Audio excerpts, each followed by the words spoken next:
La forêt de la Comté est une forêt de 616 hectares, appartenant au département du Puy-de-Dôme, et elle se situe à quelques kilomètres de Vic-le-Comte. On trouve des projets comme la coupe du bois de chauffage. On a effectivement des coupes, ce qu'on appelle des coupes de bois de chauffage pour des particuliers, pour un usage personnel pour chauffer leur habitation. Alors derrière, par contre, on ne refait pas de plantation. On essaye de laisser la forêt se régénérer, donc avoir des jeunes plants naturellement. Mais on évite de replanter. On voit bien les aléas climatiques, les sécheresses, où on se rend compte que les plantations, c'est souvent des échecs. Un sentier pour personnes atteintes de handicap a été créé. Et le but de ces espaces, ces milieux, c'est de les ouvrir au public. Donc on a des parcours de randonnée pour du tout public. Et là, dernièrement, il y a eu la création de ce parcours adapté pour les personnes à mobilité réduite.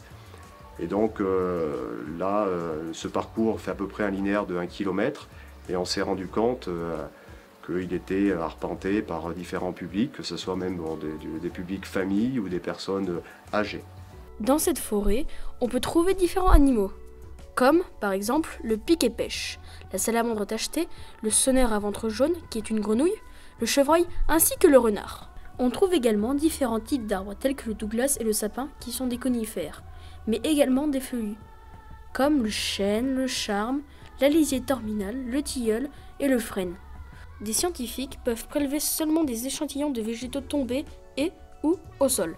Pour arriver à avoir la connaissance de la forêt de la Comté, on a eu des scientifiques et des naturalistes qui sont venus faire des prélèvements, que ce soit au niveau flore ou animal, pour arriver justement à mieux les connaître et à connaître les milieux qu'il faut préserver.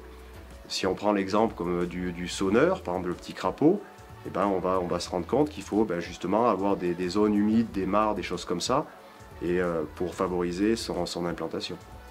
Mais cela n'empêche pas certaines personnes de dégrader ce milieu en laissant des déchets, en abîmant les panneaux d'indication et des tableaux et pupitres d'interprétation.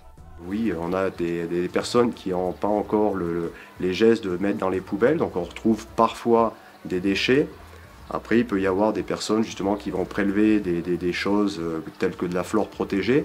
Mais encore une fois, il faut faire passer un message de sensibilisation, de leur expliquer et pour encore une fois mieux préserver ce milieu.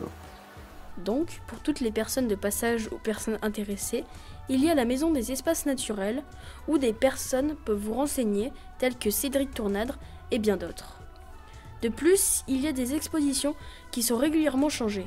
Elles sont toutes en lien avec la biodiversité.